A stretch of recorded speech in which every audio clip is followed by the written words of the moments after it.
Hi, my name's Amy Lunn and I'm a really good friend of Abby and Lily's, and I'm really happy today that I get to read to you a chapter from their new book, Gears for Queers, which will be out tomorrow, Thursday, June the 4th.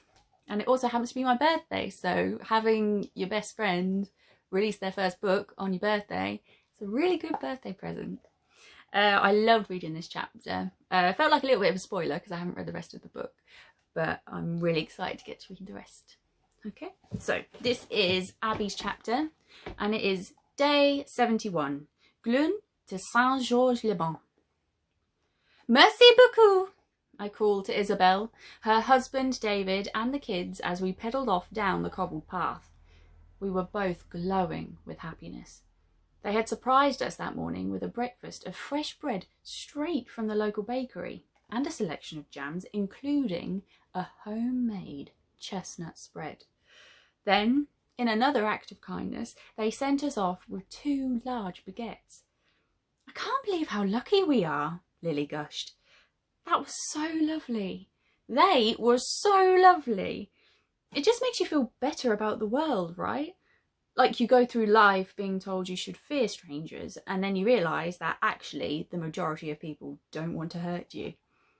We'd asked Isabel for water and been met with a whirlwind of kindness, food, warmth, shelter. The people we'd contacted on warm showers had been unflinchingly generous. Even Tommy, if unsettling, had let us camp in his garden and fed us huge bowls of porridge. Still, my assessment of risk was haunted by the people I'd been taught to be afraid of. Strangers who wanted to hurt me, farmers who guarded their land with shotguns. Some people would want to hurt me. Us.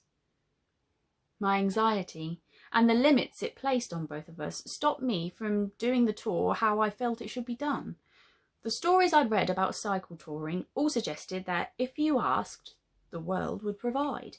Ride hard, pitch camp wherever, don't be afraid. Cycle touring culture encouraged looking for the best in people. To suggest I felt scared and that maybe not everyone would be trusted felt at odds with everything I'd come to believe cycle touring was. Last night, our vulnerability had left us open to a lovely experience, but I was still afraid. Lily and I crossed the short bridge and cycled down onto the riverside path. From overhead, a man on a moped kept honking his horn. I tried to ignore it, hoping he wasn't heckling us. Lily stopped and turned. Is that... We waited. The man on the moped drove down to us. It was David. Bonjour, c'est bon? Ah, oui. Tu oublies ça? He pulled out my fleece and handed it to me. Oh my God, merci, c'est mon seulement. I tried to express my relief, as the fleece was my warmest layer and I definitely needed it for the rest of the tour. Pas problème, pas problème. David got back onto his moped and rode off, waving as he went. They are so lovely! We practically screamed at each other. The Via Rona ran straight along the river again. My tyres glided across the smooth tarmac. Rolling white and green hills rose to the east of us, while the sky stretched on forever to the west. The earth was pale and parched, and tiny lizards took full advantage of the autumn sun, bathing on the path and causing us to swerve around them. In Valence, we needed to cross the wide river. I gripped my handlebars tightly as I rode onto the pavement beside the busy road, the water rushing beneath me. The wind whipped around my head as I rose to the middle of the bridge. Just keep heading straight, I whispered my mantra. I was cycling too slowly. My handlebars swayed under my grip. One wrong turn and I'd flip over the metal barrier and straight into the river below. I stopped and stepped off my bike. My eyes were struggling to focus. I tried not to look around or down.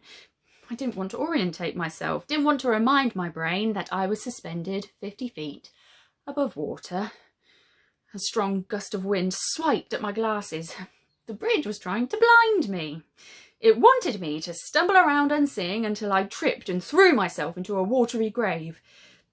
I tried to get back onto my bike, but knew that my unbalanced leg would tip me instantly into the water or the traffic.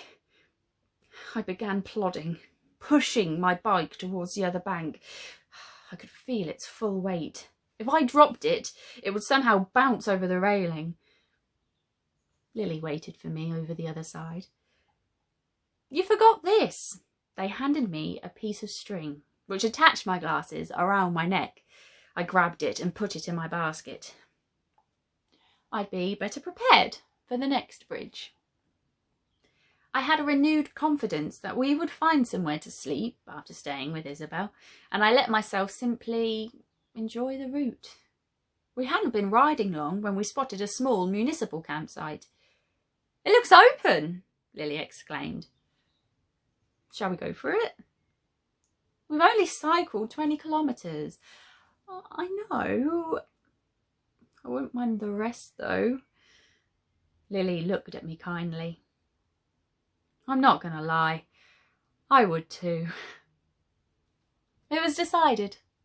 We pedalled up to the entrance, paid the cheap fare to the person behind the bar, and found a nice grassy pitch. As soon as we had pitched our tent, we both fell straight asleep in the afternoon sun.